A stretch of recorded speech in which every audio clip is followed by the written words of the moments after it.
মহ মহক ইংৰাজীত বাফেল্লো বুলি কোৱা হয়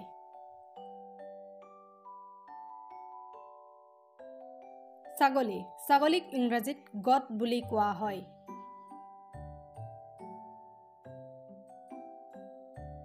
গৰু গৰুক ইংৰাজীত কাউ বুলি কোৱা হয়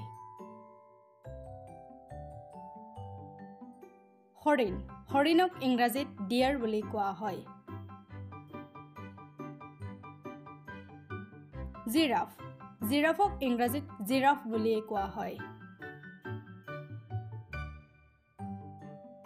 জেব্ৰা জেব্ৰাক ইংৰাজীত জেব্ৰা বুলি কোৱা হয়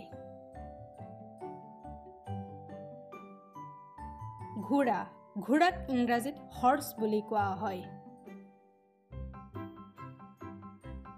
ভেড়া ভেড়াক ইংৰাজীত চিপ বুলি কোৱা হয়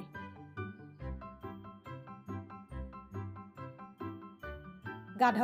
গাধক ইংৰাজীত ডংকি বুলি কোৱা হয়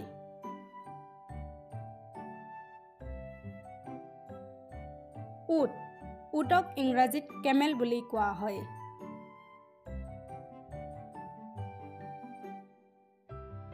গড় গড়ক ইংৰাজীত ৰাইনো বুলি কোৱা হয়